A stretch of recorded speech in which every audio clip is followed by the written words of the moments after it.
ಆತ್ಮೀಯ ವಿದ್ಯಾರ್ಥಿಗಳೇ, ನಾವು ಕಳೆದ ಒಂದು ವಿಡಿಯೋದಲ್ಲಿ ಪೂರ್ವ ಸಿದ್ಧತಾ ಪರೀಕ್ಷೆಗೆ ಸಂಬಂಧಿಸಿದಂತೆ 2023-24 ಸಾಲಿನಲ್ಲಿ 100 ಅಂಕಗಳಿಗೆ ನೋಡ್ತಾ ಬಂದಿದ್ವಿ.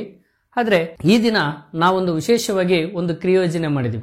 ಹೇಗಪ್ಪ ಅಂತಂದ್ರೆ, ನಾವು ಯಾವುದೇ ಅಂಕಗಳನ್ನು ಪಡೆಯಕ್ಕೆ ಆಗಲ್ಲ, ಎಲ್ಲವನ್ನೂ ಓದಕ್ಕೆ ಆಗಲ್ಲ ಸಂಪೂರ್ಣವಾದಂಥ ಸಂದರ್ಭದಲ್ಲಿ ಇಲ್ಲಿ ನಮ್ಮ ಒಬ್ಬ ಕನ್ನಡ ಭಾಷಾ ಶಿಕ್ಷಕರು, ನುರಿತ ಶಿಕ್ಷಕರು ಒಂದು ಕ್ರಿಯೋಜನೆ ಮಾಡಿ ಕೊಟ್ಟಿದ್ದಾರೆ. ನಾವು ಹೇಗೆ ಕನಿಷ್ಠ ಪಕ್ಷ ನಾವು 50 ಅಂಕಗಳಾದ್ರೂ ಪಡೆಯಬೇಕು. ನಮಗೆ ಅಲ್ಲಿ ಚಟುವಟಿಕೆ ಮುಖಾಂತರವಾಗಿ ಆಂತರಿಕ ಮೂಲ ಅಂಕಗಳು ನಮ್ಗೆ ಸಿಗ್ತಾ ಹೋಗುತ್ತೆ. ಅದರ ಜೊತೆಲೇನೆ ಕನಿಷ್ಠ ನಾನು ಇಷ್ಟು ಓದಿದ್ರೆ ಸಾಕು, ನೀವು ಎಕ್ಸಾಮ್ ಪರೀಕ್ಷೆಯಲ್ಲಿ ನಾವು 50 ಅಂಕ ಗಳಿಸಬಹುದು ಅನ್ನೋದಕ್ಕೆ ಒಂದು ಕ್ರಿಯೋಜನೆ ಮಾಡಿದ್ವಿ. 2024ನೇ ವರ್ಷಕ್ಕೆ ಸಂಬಂಧಪಟ್ಟಂತೆ, ಪರೀಕ್ಷೆ ಸಂಬಂಧಪಟ್ಟಂತೆ. ಹಾಗಾದ್ರೆ ಏನೇನು ನಾವು ಓದಬೇಕು? ನಾವು 45 ಪ್ರಶ್ನೆಗಳು ಬರ್ತವೆ. ಆ 45 ಪ್ರಶ್ನೆಗಳಲ್ಲಿ ಯಾವ್ಯಾವುದರಲ್ಲಿ ನಾವು ಎಷ್ಟೆಷ್ಟು ಮಟ್ಟಿಗೆ ನಾವು ಓದಿದ್ರೆ ನಾವು ಇದರಲ್ಲಿ ಯಶಸ್ವಿ ಗಳಿಸ್ತೀವಿ ಅನ್ನೋದಕ್ಕೆ ಒಂದು ಕ್ರಿಯೋಜನೆ ಮಾಡಿದ್ದೀವಿ. ಉದಾಹರಣೆಗೆ ಮೊದಲಿಗೆ ಕ್ರಮ ಸಂಖ್ಯೆ, ಕಲಿಸಬೇಕಾದಂಥ ವಿಷಯಗಳು, ಪ್ರಶ್ನೆಗಳು, ಗಳಿಸಬೇಕಾದ ಅಂಕಗಳು ಅಂತ ನಾವು ಡಿವೈಡ್ ಮಾಡ್ತಾ ಬಂದಿದ್ದೀವಿ. ಇಲ್ಲಿ 11 ವಿಭಾಗಗಳಿದಾವೆ. ಎಷ್ಟು? 11 ವಿಭಾಗಗಳಿದಾವೆ.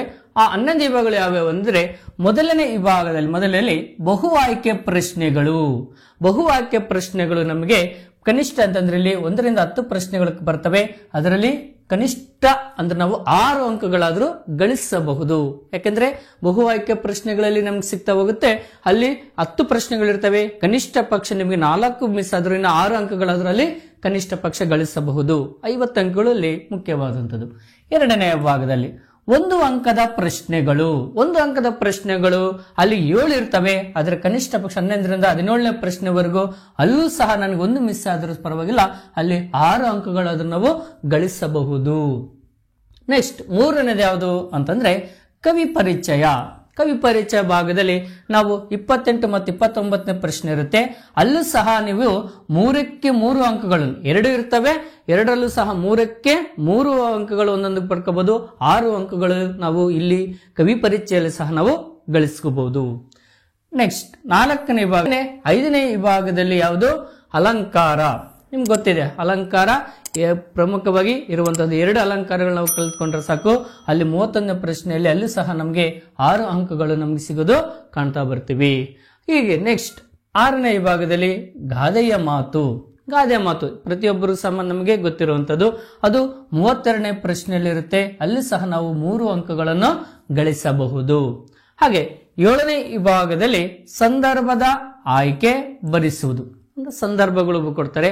ಅಲ್ಲಿ ಕೇವಲ ನೀವು ಆಯ್ಕೆ ಬರೆದು ಯಾರಿಗೆ ಹೇಳಿದ್ದಾರೆ ಅಂತ ಬರೆದ್ರೆ ಸಾಕು. ಯಾಕಂದ್ರೆ ನಿನಗೆ ಸಂದರ್ಭ ಯಾವ ಸಂದರ್ಭದಲ್ಲಿ ಗೊತ್ತಿಲ್ಲ, ಸ್ವರಸ ನನಗೆ ಗೊತ್ತಿಲ್ಲ, ಕನಿಷ್ಠ ಪಕ್ಷ ಯಾವ ಪಾಠದಲ್ಲಿ ಬಂದಿದೆ ಇದು ಆ ಸಂದರ್ಭ ಅಂತ ಹೇಳಿದ್ರೆ ಸಾಕು.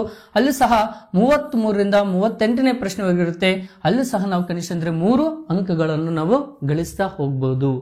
ನೆಕ್ಸ್ಟ್ 8ನೇ ವಿಭಾಗದು ಕಂಠಪಾಠ ಪದ್ಯ.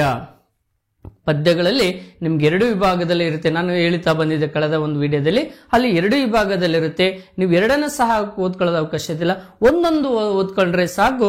ನಮಗೆ ಅಲ್ಲಿ ಪದ್ಯದಲ್ಲಿ 39ನೇ ಪ್ರಶ್ನೆಯಲ್ಲಿ ನೀವು ಈ ಲೇಖನ ಚಿಹ್ನೆ ಏನು ಬರೀಲಿಲ್ಲ, ಪದ್ಯವನ್ನು ಅಷ್ಟೇ ನಾವು ಸ್ವಲ್ಪ ಬರಿತಾ ಹೋದ್ರಲ್ಲಿ ಸಹ ನಿಮಗೆ 4ಕ್ಕಿಂತ ಅಲ್ಲಿ 2 ಅಂಕಗಳಾದ್ರೂ ನೀವು ಕನಿಷ್ಠ ಪಕ್ಷ ಗಳಿಸಬಹುದು. ನೆಕ್ಸ್ಟ್ 9ನೇ ವಿಭಾಗದಲ್ಲಿ ಅಡಕವಾಗಿರುವಂತಹ ಮೌಲ್ಯವನ್ನಾಧರಿಸಿ ಸಾರಾಂಶ ಬರೆಯೋದು. ಪದ್ಯದ ಸಾರಾಂಶ, ಅಲ್ಲಿ ಪದ್ಯದ ಸಾರಾಂಶ ಇರುತ್ತಲ್ಲ, ಆ ಮೌಲ್ಯವನ್ನಾಧರಿಸಿ ಸಾರಾಂಶ ಬರೆದ್ರೆ ಸಾಕು. 40ನೇ ಪ್ರಶ್ನೆಯಲ್ಲಿ ಅಲ್ಲಿ ಸಹ ನಮಗೆ 5 ಅಂಕಗಳನ್ನು ಗಳಿಸಬಹುದು. ನೆಕ್ಸ್ಟ್ 10ನೇದಾಗಿ ಅಪಠಿತ ಗದ್ಯ. ಅಪಠಿತ ಗದ್ಯ ಅಂತಂದ್ರೆ ನಿಮ್ಗೆ ಗೊತ್ತೊಂದು ಪ್ಯಾಸೇಜ್ ಇರುತ್ತೆ. ಆ ಪ್ಯಾಸೇಜ್ ನಲ್ಲಿ ಕನಿಷ್ಠ ಪಕ್ಷ ನಮಗೆ ಅಲ್ಲೇ ಪ್ಯಾಸೇಜ್ ಅನ್ನು ಓದ್ಕೊಂಡ್ಬಿಟ್ಟು 2 ಪ್ರಶ್ನೆಗಳು ಕೊಟ್ಟಿರ್ತಾರೆ. 2 ಪ್ರಶ್ನೆಗಳಿಗೆ ನಾವು ಅಲ್ಲೇ ಉತ್ತರ ಬರಿತಾ ಹೋದಾಗ ಅಲ್ಲೂ ಸಹ ನಮ್ಗೆ 43 ಪ್ರಶ್ನೆಯಲ್ಲಿ 4 ಅಂಕಗಳನ್ನು ಗಳಿಸಬಹುದು. ನೆಕ್ಸ್ಟ್ ಕೊನೆಯದಾಗಿ ಯಾವ್ದಪ್ಪ ಅಂದ್ರೆ ಪತ್ರಲೇಖನ. ನಿಮ್ಗೆ ಗೊತ್ತಿದೆ, ಒಂದು ಖಾಸಗಿ ಅಥವಾ ವೈಯಕ್ತಿಕವಾಗಿ ಬರುವಂತಹ ಒಂದು ಪತ್ರಲೇಖನ, ಹಾಗೆಯೇ ಎರಡನೇದಾದ ವ್ಯವಹಾರಿಕ ಸಂಬಂಧಪಟ್ಟಂತ ಒಂದು ಪತ್ರಲೇಖನ ಇರ್ತವೆ. ಅಲ್ಲೇ ನಿಮಗೆ 2 ರೀತಿಯಾದಂತಹಗಳು ಬರೆಯುವಂತ ಚಾನ್ಸಸ್ ಇರುತ್ತೆ. ಆದ್ರೆ 2ನ್ನು ನಾವು ಬರೆಯೋಕ್ಕಲ್ಲ, ಒಂದನ್ನು ನೀವು ಕಲ್ತ್ಕೊಂಡ್ರೆ ಸಾಕು. ಉದಾಹರಣೆಗೆ ವ್ಯವಹಾರಿಕ ಪತ್ರಗಳನ್ನು ಕಲ್ತ್ಕೊಂಡ್ರೆ ಸಾಕು, ನೀವು ಅಲ್ಲಿ 5 ಅಂಕಗಳನ್ನು ಪಡಿಬಹುದು. 44ನೇ ಪ್ರಶ್ನೆಯಲ್ಲಿ 5 ಅಂಕಗಳನ್ನು ಗಳಿಸಬಹುದು. ಹಾಗಾದ್ರೆ ಒಟ್ಟಾರೆಯಾಗಿ ನಾವು ಕನಿಷ್ಠ ಪಕ್ಷ ಎಷ್ಟು ಅಂಕಗಳು? 50 ಅಂಕಗಳನ್ನು ಇಷ್ಟನ್ನ ನಾವು ಓದಿದ್ರೆ ಸಾಕು ಗಳಿಸಬಹುದು. ಹಾಗಾದ್ರೆ ಯಾವ್ಯಾವ್ದು ಎಷ್ಟೆಷ್ಟು ಬರಿಬೇಕು ಸರ್ ಅಂದಾಗ ನಾವು ನೆಕ್ಸ್ಟ್ ಪೇಜ್ ದಲ್ಲಿ ನೋಡ್ತಾ ಹೋಗೋಣ. ನೋಡಿ, ನಿಮ್ಗೆಲ್ಲ ಕಾಣಿಸ್ತಾ ಇದೆ ಅನಿಸುತ್ತೆ. ಈಗ ಮೊದಲ ಕವಿ ಪರಿಚಯ. ಕವಿ ಪರಿಚಯದಲ್ಲಿ ಹೇಗೆ ನಾವು 6 ಅಂಕಗಳನ್ನು ಪಡ್ಕೊಳ್ಬಹುದು. 2 ಕವಿ ಪರಿಚಯ ಕೊಡ್ತಾರೆ ನಿಮಗೆ. ಮುಖ್ಯವಾಗಿ ಒಂದು ಪಾಠ ಅಂದ್ರೆ ಗದ್ಯ ಪಾಠದಿಂದ ಒಂದು, ಪದ್ಯ ಪಾಠದಿಂದ ಒಂದು, 2 ನಾವು ಕೊಡ್ತಾ ಬರ್ತಾರೆ. ಅದರಲ್ಲಿ ಮೊದಲನೇದಾಗಿ ಕವಿ ಪೂತಿ ನರಸಿಂಹಾಚಾರ್. ನೋಡಿ, ನೀವು ಅಲ್ಲಿ ವಾಕ್ಯ ರೂಪದಲ್ಲಿ ಬರೀರಿ ಅಂತ ನಮಗೆ ಪ್ರಶ್ನೆ ಪತ್ರಿಕೆಯಲ್ಲಿ ಕೊಟ್ಟಿರ್ತಾರೆ ಅಲ್ಲಿ. ಆದ್ರೆ ಕನಿಷ್ಠ ಪಕ್ಷ ನಿಮಗೆ ವಾಕ್ಯ ರೂಪದಲ್ಲಿ ಬರೆಯಕ್ ಬರ್ಲಿಲ್ಲ, ನಾವು ಏನಾದ್ರೂ ಮಾಡ್ಬೋದು, ಅವ್ರಿಗೆ ಗೊತ್ತಿಲ್ವಲ್ಲ ವಾಕ್ಯ ರೂಪದ ಹೆಂಗ್ ಬರೋದು. ಆದ್ರೆ ನೀವು ನೆನ್ಪಿಟ್ಕೊಂಡ್ರೆ, ಇಷ್ಟು ನೆನ್ಪಿಟ್ಕೊಂಡ್ರೆ ಸಾಕು, ನೀವು ಬರಿಬಹುದು. ಏನು ಅಂತಂದ್ರೆ, ಮೊದಲಿಗೆ ಕವಿಯ ಹೆಸರನ್ನು ಬರಿತಾ ಹೋಗಿ, ಆನಂತರ ಅವರ ಕಾಲವನ್ನು 1905ರಲ್ಲಿ ಪೂತಿ ನರಸಿಂಹಾಚಾರ್ ಅವರು ಜನಿಸಿದ ಕಾಲ ಎಷ್ಟು? 1905ರಲ್ಲಿ. ಸ್ಥಳ ಯಾವುದು? ಮೇಲುಕೋಟೆ. ಆನಂತರ ಕೃತಿಗಳು ಯಾವುವು? ಕನಿಷ್ಠ ನನಗೆ ನೆನಪಾರಲ್ಲ, ಬಹಳಷ್ಟು ಬರೆದಿರ್ತಾರೆ, ಆದ್ರೆ ಒಂದು 4-5 ಕೃತಿಗಳನ್ನು ಬರಿಬೇಕಾಗುತ್ತೆ.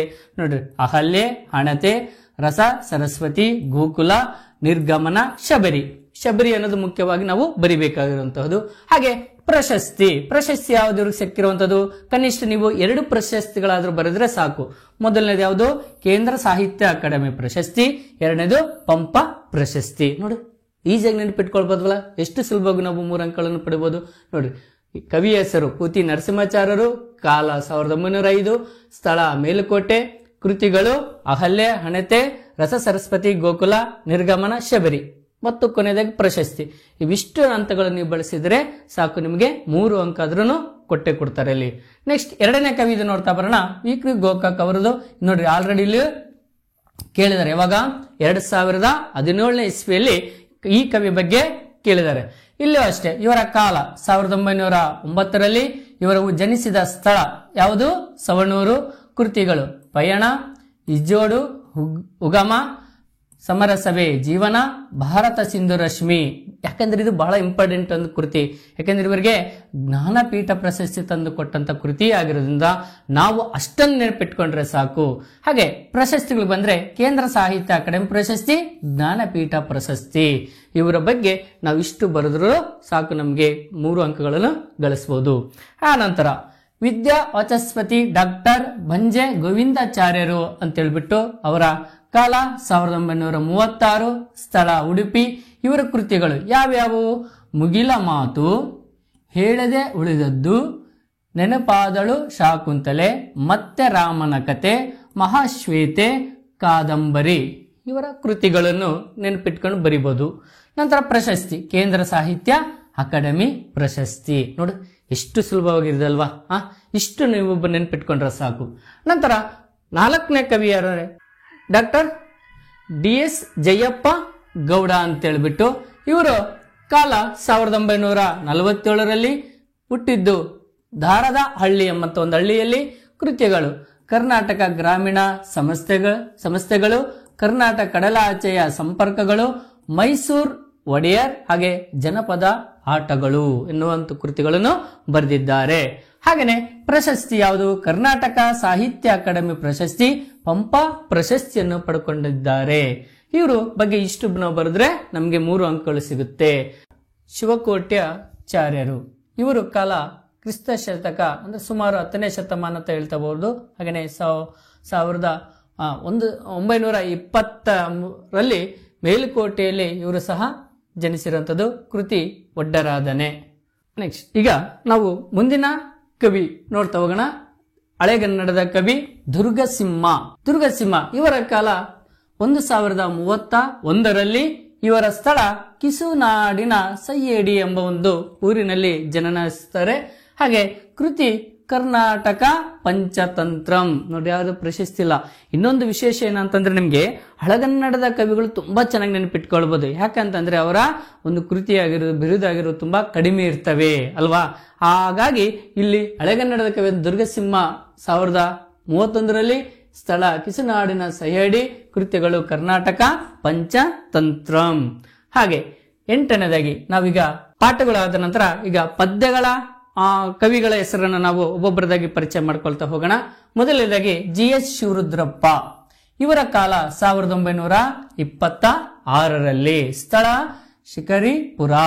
ಕೃತಿಗಳು ಸಾಮಗಾನ, ಚೆಲುವು ಹೊಲವು, ದೇವಶಿಲ್ಪ, ದೀಪದ ಹೆಜ್ಜೆ, ಅನಾವರಣ, ವಿಮರ್ಶೆಯ ಪೂರ್ವ ಪಶ್ಚಿಮ. ಇಷ್ಟು ಇವರ ಒಂದು ಕೃತಿಗಳು. ಇಷ್ಟು ನೆನಪಿಟ್ಕೊಂಡ್ರೆ ಸಾಕು. ಪ್ರಶಸ್ತಿ ಯಾವುದು? ಕೇಂದ್ರ ಸಾಹಿತ್ಯ ಅಕಾಡೆಮಿ ಪ್ರಶಸ್ತಿ, ನಂತರ ನಾಡೋಜ ಪ್ರಶಸ್ತಿ ಸಹ ಪಡ್ಕೊಂಡಂತಹ ಕವಿಯಾಗಿದ್ದಾರೆ. ನೆಕ್ಸ್ಟ್ ಕವಿ ಯಾರು? ದ.ರಾ ಬೇಂದ್ರೆ. ಇವರ ಕಾಲ 1896ರಲ್ಲಿ. ಸ್ಥಳ ಯಾವುದು? ಧಾರವಾಡ. ಕೃತಿಗಳು ಗರಿ, ಕೃಷ್ಣಕುಮಾರಿ, ಉಯ್ಯಾಲೆ, ಸಖಿ ಗೀತ, ನಾದಲೀಲೆ, ಮೇಘದೂತ, ಗಂಗಾ ಅವತಾರಣ. ಇವರಿಗೆ ಪ್ರಶಸ್ತಿಗಳು ಯಾವುದು? ಕೇಂದ್ರ ಸಾಹಿತ್ಯ ಅಕಾಡೆಮಿ ಪ್ರಶಸ್ತಿ, ನಂತರ ಜ್ಞಾನಪೀಠ ಪ್ರಶಸ್ತಿ. ಈ ಪ್ರಶಸ್ತಿಯನ್ನು ಪಡೆದುಕೊಂಡಂತಹ ಕವಿ ಯಾರು? ದ.ರಾ ಬೇಂದ್ರೆ ಅವರು. ನೆಕ್ಸ್ಟ್ ಹಳೆಗನ್ನಡದ ಕವಿಯಲ್ಲಿ ಮತ್ತೊಬ್ಬ ಬರ್ತಾರೆ. ಇಲ್ಲಿ ನಡುಗನ್ನಡದಲ್ಲಿ ಕುಮಾರವ್ಯಾಸ. ನೋಡ್ರಿ, ಕುಮಾರವ್ಯಾಸನ ಬಗ್ಗೆ ಇಲ್ಲಿ ಯಾವ ವರ್ಷದಲ್ಲಿ ಕೇಳಿದಾರೆ ಅಂದ್ರೆ ಗೊತ್ತಾಗುತ್ತೆ. 2016, 19 ಮತ್ತೆ 20ರಲ್ಲಿ ಕವಿ ಪರಿಚಯವನ್ನು ನಮ್ಮಲ್ಲಿ ಕೇಳಿದ್ದಾರೆ. ಅವರ ಕಾಲ ಸಾಮಾನ್ಯ ಶತಕ 1430ರಲ್ಲಿ. ಸ್ಥಳ ಕೋಳಿವಾಡ. ಕೃತಿಗಳು ಗದಗಿನ ಭಾರತ, ಅಥವಾ ಇಲ್ಲಿ ಮತ್ತೊಂದು ಕುಮಾರವ್ಯಾಸ ಭಾರತ ಅಥವಾ ಕರ್ನಾಟ ಭಾರತ ಕಥಾಮಂಜರಿ ಎಂದು ಇವರ ಕೃತಿಯನ್ನು ಕರೆಯಲಾಗುತ್ತದೆ. ಹಾಗೆ ಇವರಿಗೆ ಪ್ರಶಸ್ತಿ ಇರಲಿಲ್ಲ, ಬಿರುದುಗಳಿದ್ವು. ಯಾವ ಬಿರುದಿತ್ತು ಇವರಿಗೆ? ರೂಪಕ ಸಾಮ್ರಾಜ್ಯ ಚಕ್ರವರ್ತಿ ಎನ್ನುವಂತಹ ಬಿರುದು ಕುಮಾರವ್ಯಾಸರಿಗೆ ಇತ್ತು. ನೆಕ್ಸ್ಟ್ ಮತ್ತೊಬ್ಬ ಮಹಾಕವಿ ಕುವೆಂಪುರವರು. ಇವ್ರ ಬಗ್ಗೆ ಅಂತ ಕೇಳ್ತಾರೆ. ಇಲ್ಲಿ ಇವರ ಕಾಲ 1904ರಲ್ಲಿ. ಸ್ಥಳ ಕುಪ್ಪಳ್ಳಿ. ಕೃತಿಗಳು ಮುಖ್ಯವಾದಂತ ಬಹಳಷ್ಟು ಕೃತಿಗಳು ಬರೆದಿದ್ದಾರೆ ಇವರು. ಮುಖ್ಯವಾದಂತ ಕೃತಿಗಳು ನಾವು ನೆನ್ಪಿಟ್ಕೊಳ್ಬೇಕು. ಯಾವ್ಯಾವು ಅಂತಂದ್ರೆ ಕೊಳಲು, ಪಾಂಚಜನ್ಯ, ಪ್ರೇಮ ಕಾಶ್ಮೀರ, ಪಕ್ಷಿ ಕಾಶಿ, ಕಾನೂರು ಹೆಗ್ಗಡತಿದು ಕಾದಂಬರಿ. ಹಾಗೆ ಮಲೆಗಳಲ್ಲಿ ಮಧುಮಗಳು ಅನ್ನಂತಹ ಒಂದು ಕಾದಂಬರಿ. ಶ್ರೀ ರಾಮಾಯಣ ದರ್ಶನಂ ಇದೊಂದು ಮಹಾಕಾವ್ಯ. ಈ ಪ್ರಶಸ್ತಿ ಯಾವ ಸಿಕ್ಕಿದೆ ಇವರಿಗೆ? ಅನೇಕ ಪ್ರಶಸ್ತಿಗಳು ಸಿಕ್ಕಿದವೆ. ಮುಖ್ಯವಾಗಿ ನೀವು ನೆನ್ಪಿಟ್ಕೊಳ್ಳೋದು ಯಾವಪ್ಪ ಅಂದ್ರೆ ಒಂದು ಕೇಂದ್ರ ಸಾಹಿತ್ಯ ಅಕಾಡೆಮಿ ಪ್ರಶಸ್ತಿ ಮತ್ತು ಜ್ಞಾನಪೀಠ ಪ್ರಶಸ್ತಿ. ಕರ್ನಾಟಕ ರತ್ನ ಬಹಳಷ್ಟು ಪ್ರಶಸ್ತಿಗಳನ್ನು ಪಡ್ಕೊಂಡಿದ್ದಾರೆ. ಆದ್ರೆ ಕೊನೆ ಪಕ್ಷ ನಿಮಗೆ ನೆನಪಿಲ್ಲಪ್ಪ ಅಂದ್ರೆ ಇಷ್ಟು ಪ್ರಶಸ್ತಿಗಳು ನೆನ್ಪಿಟ್ಕೊಂಡ್ರೆ ಸಾಕು, ನಮಗೆ 3 ಅಂಕಗಳು ಸಿಗ್ತಾ ಹೋಗ್ತವೆ. ನೆಕ್ಸ್ಟ್ ಕವಿ ಯಾರು? ರನ್ನ. ರನ್ನ ಕವಿ ಕ್ರಿಸ್ತ ಶತಕ ಅಥವಾ ಸಾಮಾನ್ಯ ಶತಕ ಸುಮಾರು 949ರಲ್ಲಿ ಇವರು ಜನನ. ಎಲ್ಲಿ ಅಂತಂದ್ರೆ ಬಾಗಲಕೋಟೆ ಜಿಲ್ಲೆಯ ಮುಧೋಳಿನಲ್ಲಿ, ಈಗಿನ ಮುಧೋಳ್ ಅಂತ ಕರಿತೀವಲ್ಲ ಆ ಒಂದು ಊರಿನಲ್ಲಿ ಜನಿಸಿದ್ದಾರೆ. ಇವರು ಬರೆದಂತ ಕೃತಿಗಳು ಯಾವುವು ಅಂತಂದ್ರೆ ಸಾಹಸ ಭೀಮ ವಿಜಯಂ, ಇದು ಇನ್ನೊಂದು ಹೆಸರಿನಲ್ಲಿ ಗದಾ ಯುದ್ಧ ಅಂತಲೂ ಕರೀತಾರೆ. ಅಜಿತ ತೀರ್ಥಂಕರ, ಪುರಾಣ ತಿಲಕಂ, ಪರಶುರಾಮ ಚರಿತಂ, ಚಕ್ರೇಶ್ವರ ಚರಿತಂ, ಕವಿ ಚಕ್ರವರ್ತಿ, ರತ್ನ ಇತರಲ್ಲಿ ಒಬ್ಬನು. ನೋಡು ಬಿರುದಿವು ಇವು ಕೃತಿಗಳು. ಕವಿ ಚಕ್ರವರ್ತಿ ಅನ್ನೋದು ಬಿರುದು, ಹಾಗೇನೆ ರತ್ನ ಇತರ ಎಂಬುದು ಸಹ ಇವರಲ್ಲಿ ಬಿರುದು ಇತ್ತನ್ನು ಗುರುತಿಸ್ತಾ ಬರ್ತೀವಿ. ನೆಕ್ಸ್ಟ್ ಲಕ್ಷ್ಮೀಶ. ನೋಡಿ, ಲಕ್ಷ್ಮೀಶನ್ ಬಗ್ಗೆ 2 ಸಲ ಕೇಳಿದಾರೆ ಇಲ್ಲಿ. 2015, 17 ಮತ್ತು 17 2 ಸಲ ನಮ್ಮ ಪರೀಕ್ಷೆ ನಡೀತಾವಲ್ಲ, 2 ಸಲನೂ ಇದನ್ನ ಕೇಳಿದ್ದಾರೆ. 17-17ರಲ್ಲಿನೇ ಅಂದ್ರೆ 2017ರಲ್ಲಿ ಮೊದಲ ಪರೀಕ್ಷೆ, ನಂತರ ಪರೀಕ್ಷೆಯಲ್ಲೂ ಸಹ ಕೇಳಿದರೆ. ಆನಂತರ 2018ರಲ್ಲೂ ಸಹ ಇಲ್ಲಿ ಕೇಳಿರೋದು ನಾವು ಗುರುತಿಸ್ತಾ ಬರ್ತೀವಿ. ಲಕ್ಷ್ಮೀಶ ಇವರ ಕಾಲ 1550ರಲ್ಲಿ. ಸ್ಥಳ ದೇವನೂರಿನಲ್ಲಿ ಇವರ ಒಂದು ಹುಟ್ಟಿದ್ದು. ಕೃತಿಗಳು ಜೈಮಿನಿ ಭಾರತ. ಹಾಗೆ ಇವರಿಗೆ ಬಿರುದಿತ್ತು. ಏನಿತ್ತು? ಉಪಮಲೋಲ, ನಾದಲೋಲ, ಕರ್ನಾಟ ಕವಿ ಚೂತವನ ಚೈತ್ರ ಎನ್ನುವಂತಹ ಒಂದು ಬಿರುದುಗಳು ಸಹ ಲಕ್ಷ್ಮೀಶನಿಗೆ ಇದ್ದವು. ನೆಕ್ಸ್ಟ್ ಕೊನೆಯದ ಕವಿ ಯಾರು? ಪಂಪ. ಆದಿಕವಿ ಪಂಪ. ಇವರ ಕಾಲ ಸಾಮಾನ್ಯ ಶತಕ 902ರಲ್ಲಿ ಜನಿಸ್ತಾರೆ. ಸ್ಥಳ ಎಲ್ಲಿ? ವೆಂಗಿ ಮಂಡಲದ ವೆಂಗಿಪಳು ಎಂಬ ಒಂದು ಗ್ರಾಮದಲ್ಲಿ ಪಂಪರವರು ಜನಿಸಿದರು. ಕೃತಿಗಳು ಮೊದಲನೇ ಕೃತಿ ಯಾವುದು? ಆದಿಪುರಾಣ, ವಿಕ್ರಮಾರ್ಜುನ ವಿಜಯಂ. ಬಿರುದು ಏನಿತ್ತು ಇವರಿಗೆ?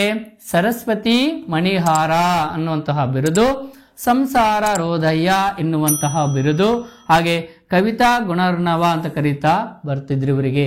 ಇಷ್ಟು ಕವಿಗಳು ನೀವು ಬರೆದಿಟ್ಕೊಂಡು ನೆನಪಿಟ್ಕೊಂಡ್ರೆ ಸಾಕು. ನಿಮಗೆ ಎಷ್ಟು ಅಂಕಗಳು? 6 ಅಂಕಗಳು ಇಲ್ಲಿ ಸಿಗೋದು ನಾವು ನೋಡ್ತಾ ಬರ್ತೀವಿ. ಇಷ್ಟು ಕವಿ ಪರಿಚಯದ ಭಾಗದಲ್ಲಿ ನೋಡ್ತಾ ಬಂದ್ವಿ. ಈಗ ಪದ್ಯದಲ್ಲಿ 4 ಅಂಕಗಳನ್ನು ಗಳಿಸ 4 ಸಾಲು ಬರೆದ್ರೆ ಸಾಕು, ನಮ್ಗೆ 4 ಅಂಕಗಳನ್ನು ನಾವು ಗಳಿಸ್ತಾ ಹೋಗ್ಬೋದು. ನೋಡಿ, ಕಂಠಪಾಠ ಪದ್ಯಗಳು ಯಾವ್ಯಾವ ಪದ್ಯಗಳಿದಾವೆ, ಎಷ್ಟು ಅಂಕ ಕೊಡ್ತಾರೆ ಅಂದ್ರೆ ಇಲ್ಲಿ 4 ಅಂಕಗಳನ್ನು ನಾವು ಗಳಿಸುವಂತದ್ದು ಪದ್ಯದಲ್ಲಿ. ನೋಡಿ, ಇಲ್ಲಿ ಮೊದಲನೇ ಪದ್ಯ, ಒಟ್ಟು ನಿಮ್ಗೆ 2 ಪದ್ಯಗಳು ಇರ್ತವಿಲ್ಲಿ. ಅಥವಾ ಅಂತ ಕೇಳ್ತಾರೆ ನಿಮ್ಮ ಕಂಠಪಾಠ ಪದ್ಯಗಳಲ್ಲಿ, ಅಥವಾ ಅದರ ಇದನ್ನಾದ್ರೂ ನೆನ್ಪಿಟ್ಕೊಳ್ಬೋದು, ಅದನ್ನಾದ್ರೂ. ಆದ್ರೆ ನಾನಿಲ್ಲಿ ಒಂದೋ ಪದ್ಯ ಮಾತ್ರ ನಿಮ್ಗೆ ಇಲ್ಲಿ ಕೊಡ್ತಾ ಬಂದಿದ್ದೀನಿ, ಇನ್ನೊಂದು ಪದ್ಯ ನೀವು ಓದ್ಕೊಳ್ಬೋದು. ಆದ್ರೆ ನೀವು ಕನಿಷ್ಠ ಅಂದ್ರೆ ಇದು ಒಂದನ್ನು ಓದ್ಕೊಂಡ್ರೆ ಸಾಕು, ನಿಮ್ಗಿಲ್ಲಿ 4 ಅಂಕಗಳನ್ನು ನಾವು ಗಳಿಸಬಹುದು. ನೋಡ್ರಿ, ಮೊದಲನೇದು ಪದ್ಯ 2015ರಲ್ಲಿ ಕೇಳ್ತಾ ಬಂದಿದ್ದಾರೆ.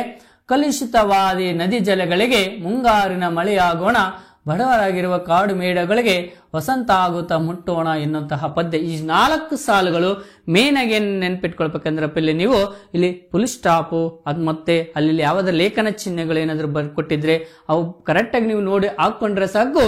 ಇಲ್ಲಿ 4ಕ್ಕೆ 4 ಅಂಕಗಳನ್ನು ಇಲ್ಲಿ ಕೊಡ್ತಾ ಬರ್ತಾರೆ. ಯಾಕಂದ್ರೆ ಇಲ್ಲಿ ಯಾವುದೇ ಕಾರಣಕ್ಕೂ ನಿಮ್ಗೆ ಮಾರ್ಕ್ಸ್ ಅನ್ನು ಇಲ್ಲಿ ಕಟ್ ಮಾಡಕ್ಕಾಗಲ್ಲ, ಯಾಕಂದ್ರೆ ತುಂಬಾ ಚೆನ್ನಾಗಿ ಬರೆದಿದ್ರೆ ಸಾಕು ಕೊಡ್ತಾರೆ. ನೆಕ್ಸ್ಟ್ 2ನೇ ಪದ್ಯ, ನೀಲ ಮೇಘ ಮಂಡಲ ಸಮಬಣ್ಣ, ಮುಗಿಲಿಗೆ ರೆಕ್ಕೆಗಳ ಹೊಡೆದೆವು ಅಣ್ಣ, ಚಿಕ್ಕೆಯ ಮಾಲೆ ಅಕ್ಕಿಸಿಕೊಂಡು ಸೂರ್ಯ ಚಂದ್ರರನ್ನು ಮಾಡಿದೆ ಕಣ್ಣ, ಹಕ್ಕಿ ಹಾರುತ್ತಿದೆ ನೋಡಿದಿರಾ ಅಲ್ವಾ. ನೋಡ್ರಿ, ಒಂದೆಲ್ಲದ ಸಂಕಲ್ಪ ಗೀತೆ ಅನ್ನೋದ್ರ ಹಕ್ಕಿ ಹಾರುತ್ತಿದೆ ಅನ್ನೋದು ಪದ್ಯ. ಇಲ್ಲಿ ಆಗಲೇ 2015ರಲ್ಲಿ ಈ ಒಂದು ಪದ್ಯವನ್ನು ಕೇಳ್ತಾ ಬಂದಿದ್ದಾರೆ. ನಂತರ ಹಲಗಲಿ ಬೇಡರಿಂದ ಒಂದು ಪದ್ಯ ಬಂದಿದೆ. ಕೊಡಲಿ ಕೊರೆ ಕುಡ ಕಬ್ಬಿಣವು ನೋಸರ ಬೆಣ್ಣೆ ಉಪ್ಪು ಎಣ್ಣೆ ಹಾರಿಸಣ್ಣ, ಜಿರಿಗೆ ಅಕ್ಕಿ ಸಕ್ಕರೆ ಬೆಲ್ಲ, ಗಂಗಳ ಚೇರಾಗಿ ಮಂಗಳ ಸೂತ್ರ ಹೋದವು, ಬೀಸು ಕಲ್ಲ ಹಾಳಾಗಿ ಹೋಯಿತು, 10 ವರ್ಣಿಸಿ ಹೇಳಲಿ ನಾನಿಷ್ಟ. ನೋಡಿ, 4 ಸಾಲುಗಳು ಎಷ್ಟು ಈಸಿಯಾಗಿ ನಾವು ನೆನಪಿಟ್ಕೊಂಡು ನಾವು ಅಂಕಗಳನ್ನು ಪಡಿತಾ ಹೋಗ್ಬೋದು. ಹಾಗೇನೆ ಮತ್ತೊಂದು ಪದ್ಯ ಯಾವುದು, ಕುವೆಂಪುರವರು ಬರೆದ 2023ರಲ್ಲಿ ಇಲ್ಲಿ ಈ ಒಂದು ಪದ್ಯವನ್ನು ಕೇಳಿರೋದು ನಾವು ಗಮನಿಸ್ತಾ ಬರ್ತೀವಿ. ಹಾಗೇನೆ ಅದಾದ ನಂತರ ಹಳೆಗನ್ನಡಕ್ಕೆ ಸಂಬಂಧಪಟ್ಟಂತಹ ಪದ್ಯಗಳು ಇರ್ತವೆ.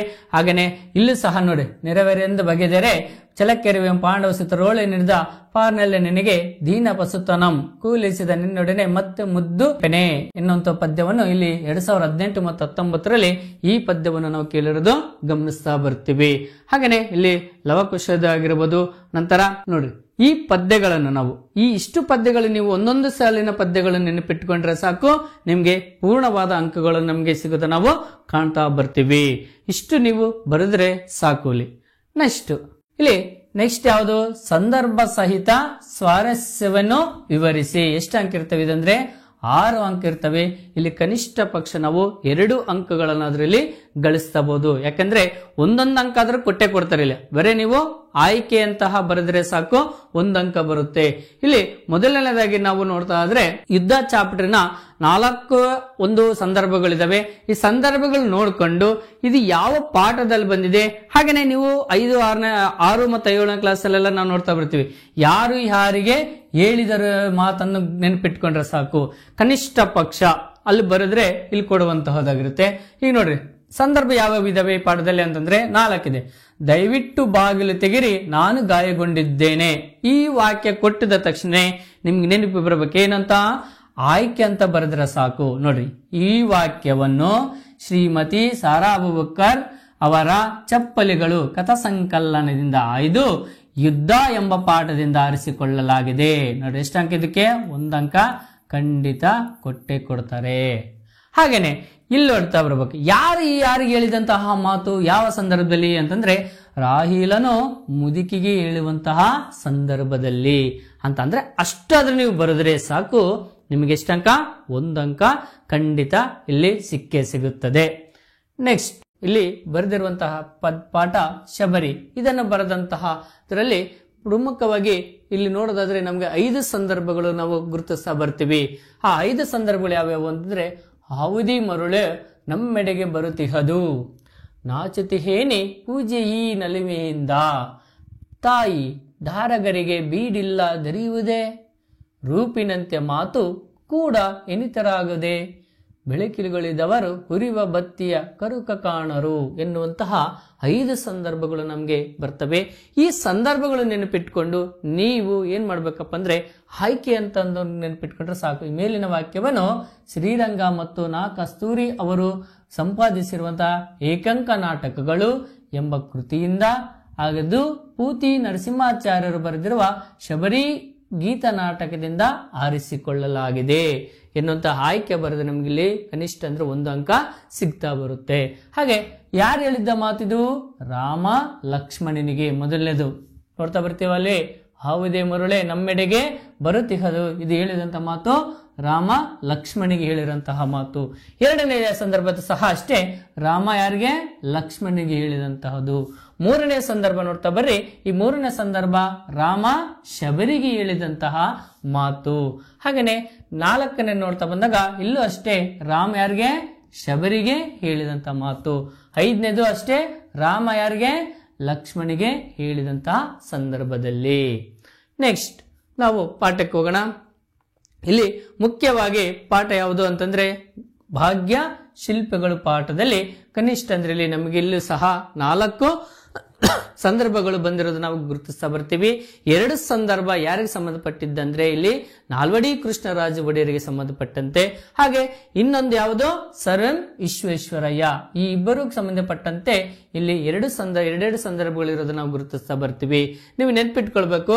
ಮೊದಲನೇದು ಯಾವುದು ಅಂತಂದ್ರೆ ಮೈಸೂರು ಸಂಸ್ಥಾನಕ್ಕೆ ಮಾದರಿ ಮೈಸೂರೆಂಬ ಕೀರ್ತಿ ಪ್ರಾಪ್ತವಾಯಿತು. ಯಾರ ಕಾಲದಲ್ಲಿ ಅಂತಂದ್ರೆ ಇಲ್ಲಿ ಆಯ್ಕೆ ಬರೀರಿ. ಆಯ್ಕೆ ಇದೆ. ಈ ವಾಕ್ಯವನ್ನು ಭಾಗ್ಯಶಿಲ್ಪಿಗಳು ಪಾಠದಲ್ಲಿನ ಪಠ್ಯಪುಸ್ತಕ ರಚನಾ ಸಮಿತಿ, ಇಲ್ಲಿ ಯಾವುದೇ ಕವಿ ಬಂದಿಲ್ಲ, ಇಲ್ಲಿ ಪಠ್ಯಪುಸ್ತಕ ರಚನಾ ಸಮಿತಿ ಅವರು ಆಯ್ಕೆ ಮಾಡಿಕೊಟ್ಟಿರುವ ನಾಲ್ವಡಿ ಕೃಷ್ಣರಾಜ ಎಂಬ ಪಾಠ ಭಾಗದಿಂದ ಆರಿಸಿಕೊಳ್ಳಲಾಗಿದೆ. ಹಾಗೆ ಎರಡನೇದಲ್ಲಿ ಭಾಗ್ಯಶಿಲ್ಪಿ ಪಾಠದಿಂದ ಇಲ್ಲಿ DS ಜಯಪ್ಪ ಗೌಡ ಅವರು ರಚಿಸಿರುವ ದಿವಾನ್ ಸರ್ ಎಂ ವಿಶ್ವೇಶ್ವರಯ್ಯನವರ ಕಾರ್ಯ ಸಾಧನೆಗಳು ಎಂಬ ಕೃತಿಯಿಂದ ಆಯ್ದುಕೊಟ್ಟಿರುವ ಸರ್ ಎಂ ವಿಶ್ವೇಶ್ವರ ಪಾಠ ಭಾಗದಿಂದ ಆರಿಸಿಕೊಳ್ಳಲಾಗಿದೆ. ನೋಡಿ, 2 ಸ್ವಲ್ಪ ವ್ಯತ್ಯಾಸ ಇದೆ, ನೋಡ್ತಾ ಬರ್ತೀವಿ. ಇಲ್ಲಿ ಪಠ್ಯಪುಸ್ತಕ ರಚನೆ ಸಮಿತಿ ನಾಲ್ವಡಿ ಕೃಷ್ಣರಾಜ ಒಡೆಯರು, ಎರಡನೇದಲ್ಲಿ ಸರ್ ಎಂ ವಿಶ್ವೇಶ್ವರಯ್ಯನವರು ಬರೆದಿರೋದು ಯಾವ್ದಂದ್ರೆ DS ಜಯಪ್ಪ ಗೌಡ ಅವರು ರಚಿಸಿರುವ ದಿವಾನ್ ಸರ್ ಎಂ ವಿಶ್ವೇಶ್ವರ ಕಾರ್ಯ, ಎರಡನೇ ಸೇರಿಸಿ ನಮಗೆ ಒಂದು ಪಾಠವಾಗಿಟ್ಟಿದ್ದಾರೆ. ಹಾಗಾದ್ರೆ ಇಲ್ಲಿ ನಾಲ್ವಡಿ ಕೃಷ್ಣರಾಜರಿಗೆ ಸಂಬಂಧಪಟ್ಟಂತೆ ಇಲ್ಲಿ ಬಂದಿರುವ ಸಂದರ್ಭಗಳು ಯಾವುವು ಅಂತಂದ್ರೆ ಮೈಸೂರು ಸಂಸ್ಥಾನಕ್ಕೆ ಮಾದರಿ ಮೈಸೂರು ಎಂಬ ಕೀರ್ತಿ, ಎರಡನೇದು ಅವರ ಸಾಧನೆ ಕಿರೀಟಕ್ಕೆ ಮತ್ತೊಂದು ಗರಿಯನ್ನು ಸೇರಿಸಿತು ಅನ್ನುವಂತಹದ್ದು. ಹಾಗೇನೆ ಇದು ಸರ್ ಎಂ ವಿಶ್ವೇಶ್ವರನಿಗೆ ಸಂಬಂಧಪಟ್ಟಂತೆ. ಇಲ್ಲಿ ಸಾಮಾಜಿಕ ಕಾನೂನುಗಳ ಹರಿಕಾರ ಯಾರು? ನಾಲ್ವಡಿ ಕೃಷ್ಣರಾಜ ಒಡೆಯರು. ಮೊದಲದು ಇದು ಮಾತು ಯಾವುದು? ಲೇಖಕರ ಹೇಳಿದಂತ ಮಾತು. ಹಾಗೇನೆ ಲೇಖಕರು ಹೇಳಿದಂತಹ ಮಾತು ಅಂತ ನೀವು ಬರೆದ್ರೆ ಸಾಕು, ನಿಮಗೆ ಅಲ್ಲಿ 1 ಅಂಕ ಕೊಟ್ಟೆ ಕೊಡ್ತಾರೆ. ನೆಕ್ಸ್ಟ್ ಚಾಪ್ಟರ್ ಯಾವುದು? ಲಂಡನ್ ನಗರ. ಲಂಡನ್ ನಗರದಿಂದ ಇಲ್ಲಿ ನಾವು ನೋಡೋದಾದ್ರೆ ಇಲ್ಲಿ 4 ಸಂದರ್ಭಗಳಿದಾವೆ. ಒಂದು, ನಿಮ್ಮ ದೇಶದ ಗೌರವವನ್ನು ಕಾಯಿರಿ, ಇದು ದೊಡ್ಡದಾದಂತಹ ರಾಷ್ಟ್ರ ಅನ್ನುವಂಥ ಸಂದರ್ಭ. ಹೊತ್ತೇ ಹಣ ಅನ್ನಂತಹ ಸಂದರ್ಭ. ಯಾರನ್ನು ತುಳಿದರೇನು, ಎಲ್ಲಿ ಹೆಜ್ಜೆ ಹಾಕಿದರೇನು, ಎಲ್ಲವೂ ಅಷ್ಟೇ ಮಣ್ಣು ಅನ್ನುವಂಥ ಸಂದರ್ಭ. ಹಾಗೆ ಪ್ರವಾಸವು ಶಿಕ್ಷಣದ ಒಂದು ಭಾಗವಾಗಿದೆ ಎನ್ನುವಂತಹದ್ದು. ಈ ಎಲ್ಲ ಸಹ 4 ಸಂದರ್ಭಗಳು ಲಂಡನ್ ನಗರ ಎಂಬ ಪಾಠದಿಂದ ಬಂದಿದೆ. ನೀವು ಬರಿಬೇಕು ಆಯ್ಕೆ. ವಾಕ್ಯವನ್ನು ವಿಕ್ರು ಗೋಕಾಕ್ ಅವರು ರಚಿಸಿರುವ ಸಮುದ್ರದ ಆಚೆಯಿಂದ ಎಂಬ ಪ್ರವಾಸ ಕಥನದಿಂದ ಲಂಡನ್ ನಗರ ಪಾಠದಿಂದ ಆರಿಸಿಕೊಳ್ಳಲಾಗಿದೆ. ಮೊದಲನೇದಷ್ಟೇ ಲೇಖಕರು ಹೇಳಿದಂತಹ ಮಾತು, ಅವೆಲ್ಲವೂ ಸಹ ಲೇಖಕರು ಹೇಳಿದಂತಹ ಮಾತಂತ ಬರೆದ್ರೆ ನಿಮಗಿಲ್ಲಿ 1 ಅಂಕ ಸಿಗೋದು ನಾವು ಕಾಣ್ತಾ ಬರ್ತೀವಿ. ಶುಕನಾಸನ ಉಪದೇಶ ಎಂಬ ಪಾಠದಿಂದ ಇಲ್ಲಿ ಸಹ ಅಷ್ಟೇ ನಮಗೆ 4 ಸಂದರ್ಭಗಳಿದ್ದಾವೆ. ಒಂದು ಯಾವುದು? ಗುರುಪದೇಶ ಎಂದರೆ ತಲೆ ನೆರೆಯದೆ ಮೈ ಸುಕ್ಕುಗಟ್ಟದೆ ಮೂಡುವ ಮುಪ್ಪನ್ನದು, ದುಡ್ಡು ದುರಾಭಿಮಾನದ ತವರು, ಹಾಗೆ ಸಂಪತ್ತು ಸಿಕ್ಕಿತು ಎಂದು ಮಾತ್ರಕ್ಕೆ ಸುಖ ಉಂಟೆ ಎನ್ನುವಂತ ಸಂದರ್ಭ. ಹಾಗೆ ದುಡ್ಡಿನಿಂದ ದೊಡ್ಡವರು ಎನಿಸಿಕೊಂಡವರಲ್ಲಿ ಇರುವಷ್ಟು ದೌರ್ಬಲ್ಯ ಸಣ್ಣತನ ಇನ್ನೊಂದೆಡೆ ಇರಲಾರದು. ಈ 4 ಸಂದರ್ಭಗಳು ಯಾವ ಚಾಪ್ಟರ್ ಅಂದ್ರೆ ಶುಕನಾಸನ ಉಪದೇಶ. ಇದನ್ನು ಬರೆದರೆ ಅವರು ಡಾಕ್ಟರ್ ಬಂಜೆ ಗೋವಿಂದ ಆಚಾರ್ಯರು ಅವರ ಕಾದಂಬರಿ ಎಂಬ ಕೃತಿಯಿಂದ ಆರಿಸಲಾಗಿರುವ ಶುಕನಾಸನ ಉಪದೇಶ ಎಂಬ ಗದ್ಯ ಭಾಗದಿಂದ ತೆಗೆದುಕೊಳ್ಳಲಾಗಿದೆ ಎನ್ನುವಂತ ಆಯ್ಕೆ ಅಷ್ಟೇ. ನಿಮ್ಗೆ ಗೊತ್ತಿಲ್ಲ ಸಂದರ್ಭ ಅಂದ್ರೆ ಇಷ್ಟು ಬರೆದ್ರೆ ಸಾಕು, ನಿಮ್ಗೆ ಇಲ್ಲೂ 1 ಅಂಕ ಸಿಗುತ್ತೆ. ಹಾಗೇನೆ ಎಲ್ಲಾ ಚಾಪ್ಟರ್ ಅಲ್ಲಿ ಬರುವಂತಹದ್ದು, ಹಾಗೇನೆ ವೃಕ್ಷ ಸಾಕ್ಷಿ ಅನ್ನಂತಹ ಚಾಪ್ಟರ್ ಅಲ್ಲೂ ಅಷ್ಟೇ. ಹಾಗೇನೆ ಮೂರನೇದಾಗಿ ಒಡ್ಡರಾಧನೆ ಅಂದ್ರೆ ಶಿವಕೋಟಾಚಾರ್ಯರು ಬರೆದಿರುವಂತಹ ಒಡ್ಡರಾಧನೆ ಕೃತಿಯಿಂದ ಸುಕುಮಾರ ಸ್ವಾಮಿ ಕಥೆ ಇದೆಯಲ್ವಾ, ಅಲ್ಲೂ ಅಷ್ಟೇ ನಿಮಗೆ ಇಲ್ಲಿ ಬರುವಂತಹ ಸಂದರ್ಭಗಳು ನೆನ್ಪಿಟ್ಕೊಂಡ್ರೆ 1 ಅಂಕ ಸಿಗೋದು ನಾವು ಗುರುತಿಸ್ತಾ ಬರ್ತೀವಿ. ನೋಡಿ ಎಷ್ಟೇ ಪದ್ಯಗಳಲ್ಲೂ ಅಷ್ಟೇ ಬರ್ತವೆ. ಪದ್ಯಗಳಲ್ಲೂ ಸಹ ಮುಖ್ಯವಾಗಿ ಸಂದರ್ಭಗಳು ನೀವು ಒಂದ್ ಕಡೆ ಬರ್ಕೊಂಡು ಒಂದ್ ಕಡೆ ಇಲ್ಲಿ ಬರೆದಂತಹ ಲೇಖಕರ ಹೆಸರು ಅನ್ನೋದು ಆಯ್ಕೆಯೊಂದು ಬರ್ಕೊಂಡ್ರೆ ಸಗಿವಾಕ್ಯವನ್ನು ರನ್ನ ರಚಿಸುವ ಸಾಹಸ ಭೀಮ ವಿಜಯ ಎಂಬ ಕೃತಿಯಿಂದ ಆರಿಸಲಾಗಿರುವ ಚಲಮನೆ ಮರೆಯುವ ಪದ್ಯ ಭಾಗದಿಂದ ಆರಿಸಿಕೊಳ್ಳಲಾಗಿದೆ ಅಂತ ಇಷ್ಟು ಸಹ ಪದ್ಯಗಳನ್ನು ಸಹ ಅಷ್ಟೇ ನೀವು ಆಯ್ಕೆಯನ್ನು ಕವಿಯ ಹೆಸರನ್ನು ಅವ್ರ ಕೃತಿಗಳನ್ನು ನೆನಪಿಟ್ಕೊಂಡು ನೀವು ಹೇಳಿದಾಗೆ ಇಲ್ಲಿ ಬರುವಂತಹ ಸಾಲಿನಲ್ಲಿ ಇಲ್ಲಿ ಏನ್ ಬರುತ್ತೆ ಅಂದ್ರೆ ಯಾರಿಗೆ ಹೇಳಿದಾರಂತ ಒಂದ್ ಸ್ವಲ್ಪ ನೀವು ಬರಿತಾ ಹೋದ್ರೆ ಇಲ್ಲೂ ಸಹ ನಿಮ್ಗೆ 1 ಅಂಕ ಕಂಪಲ್ಸರಿ ಕೊಡ್ತಾರೆ, ಅದು ಸಿಗುತ್ತೆ ನಿಮ್ಗೆ ಇಲ್ಲಿ. ನೆಕ್ಸ್ಟ್ ಎದರಲ್ಲಿ ಯಾವರಲ್ಲಿ ನಾವು ಅಂಕ ಪಡಿಬಹುದು ಅಂತಂದ್ರೆ ನಾವು ಛಂದಸ್ಸಿನಲ್ಲಿ 3 ಅಂಕಗಳನ್ನು ಪಡಿತಾ ಹೋಗ್ಬೋದು. ನೋಡಿ ಛಂದಸ್ಸಿನಲ್ಲಿ ನಿಮ್ಗೆ ಬರುವಂತಹದ್ದು ಅಲ್ವಾ, ನಿಮ್ಗೆ ಪ್ರತ್ಯೇಕವಾಗಿ ಲಘು ಗುರುಗಳನ್ನು ಹಾಕಕ್ಕೆ ಬಂದ್ರೆ ಸಾಕು, ನಿಮಗೆ ಇಲ್ಲಿ ಕನಿಷ್ಠ ಅಂತಂದ್ರೆ ಎಷ್ಟು ಅಂಕ 3 ಅಂಕನೂ ಪಡಿಬಹುದು. ನೋಡ್ತಾ ಹೋಗೋಣ. ಮೊದಲನೇದು ಯಾವುದು ನಿಮ್ಗೆ ಹೇಳಿದೆ, ಏನು 1 ಸಾಲಿದ್ರೆ ವೃತ್ತ, 2 ಸಾಲುಗಳು ಬಂದ್ರೆ ಅದು ಕಂದ ಪದ್ಯ, 3 ಸಾಲುಗಳಿದ್ರೆ ಅದು ಷಟ್ಪದಿ ಅಂತ ಹೇಳಿದ್ದೆ ಅಲ್ವಾ. ಹಾಗಾದ್ರೆ ಇಲ್ಲಿ ಗುರ್ತಿಡಿಬೇಕು ನೀವು, ಅದು ಯಾವ ಪದ್ಯ ಆಗಿದೆ, ಯಾವ ಛಂದಸ್ಸಾಗಿದೆ ಅಂತ ನೋಡಿದಾಗ ಮೊದಲನೇದಾಗಿ ಇಲ್ಲಿ ನೋಡೋದಾದ್ರೆ ಇಲ್ಲಿ 2 ಸಾಲಿದಾವೆ ಅಲ್ವಾ. ನೋಡಿಲ್ಲಿ ಕಾಣಿಸ್ತಿದೆಯಲ್ವಾ, 2 ಸಾಲಿದ್ರೆ ಯಾವುದು ಕಂದ ಪದ್ಯದಲ್ಲಿ ಮುಖ್ಯವಾಗಿ ನೋಡ್ತಾ ಬರ್ತೀವಿ ನಾವು. ಹಾಗಾದ್ರೆ ಇದಕ್ಕೇನಂತಂದ್ರೆ ನೀವು ಲಘು ಗುರುಗಳನ್ನು ಹಾಕಬೇಕು. ಲಘು ಗುರು ಅದು ಕಲಿತ್ರೆ ಸಾಕು, ನಿಮ್ಗೆ ಇಲ್ಲಿ ಕನಿಷ್ಠ 3 ಅಂಕ ತಾಳ್ಬೋದು ನಾವು. ನೋಡಿ, ಒಡೆಯಲು ಜಾಡಂ ಕುಲಗಿರಿ ಕೆಡೆಯಲ್ ನಡುಗ ಲೆಕ್ಕದಾತ್ರಿ ಡಿವಿಜರ್ ಸಡೆಯೇ ಅನ್ನುವಂಥದ್ದು ಇಲ್ಲಿ 4 ರೀತಿಯಂತಹ ಇಲ್ಲಿ ಆಲ್ರೆಡಿ ಲಘು ಗುರು ನಾವು ಹಾಕಿದೀವಿ. ಇದಕ್ಕೆ ಬರಿತಾ ಹೋಗ್ಬೇಕು. ಇಲ್ಲ ಅಂತ 4 4 4 ಹಾಗೇನೆ ಇಲ್ಲೂ ಬರೆದಿದ್ದಾರೆ ನೋಡಿ, 4 4 ಮಾತ್ರೆಗಳ ಸಂಖ್ಯೆ ಅಂತ ಬರೆದು ಕೆಳಗಡೆ ಏನಂತ ಬರಿಬೇಕು, ಛಂದಸ್ಸು ಯಾವುದು ಕಂದ ಪದ್ಯ ಅಂತೇಳಿ ಬರೆದ್ರೆ ಸಾಕು, ನಿಮಗೆ 3 ಅಂಕಗಳು ಕೊಡ್ತಾರೆ. ನೆಕ್ಸ್ಟ್ ಇಲ್ಲಿ ನಾವು ನೋಡ್ತಾ ಬಂದಾಗ ಮತ್ತೊಂದು ನೋಡ್ತಾ ಬರ್ತೀವಿ, 3 ಸಾಲು ಇದ್ರೆ ನಿಮ್ಗೆ ಗೊತ್ತಿದೆ ಏನಿದು ಷಟ್ಪದಿ ಅಂತ ಗುರುತಿಸ್ತಾ ಬರ್ತೀವಿ. ಷಟ್ಪದಿಯ ಲಕ್ಷಣ ನಿಮ್ಗೆಲ್ಲ ಗೊತ್ತಿದೆ, ಏನು ಭಾಮಿನಿ ಷಟ್ಪದಿಯ ಲಕ್ಷಣ ಕೊಟ್ಟಿದ್ದಾರೆ. ಏನಕ್ಕೆ ಅಂತಂದ್ರೆ ಇಲ್ಲಿ ನಾವು ಪ್ರಸ್ತಾರ ಆಗ್ತಾ ಹೋದಾಗ ಗೊತ್ತಾಗುತ್ತೆ. ಯಾಕೆಂದ್ರೆ ಇಲ್ಲಿ 3 4 ನಾವೆಲ್ಲ ಹರಡಿನಲ್ಲಿ ಹಾಕಿದ್ದೀನಿ, ಇಲ್ಲಿ ಪ್ರಸ್ತಾರವನ್ನು ಇಲ್ಲಿ ಬರೀತಾವ 3 4 3 4 3 4 3 4 ಅಲ್ವಾ. 3 4 3 4 3 4 ಇದೇನಿದು ಗುರು ಅಲ್ವಾ. ಛಂದಸ್ಸಿನ ಪ್ರಕಾರ ಕೊನೆಯ ಅಕ್ಷರವು ಲಘು ಹೀಗಿದ್ದರೂ ಗುರುವೆಂದು ಪರಿಗಣಿಸಬೇಕು.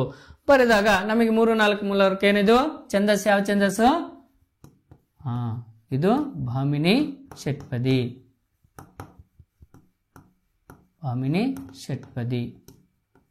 ಭಾಮಿನಿ ಷಟ್ಪದಿ ಅಂತ ಗುರುತಿಸ್ತಾ ಬರ್ತೀವಿ.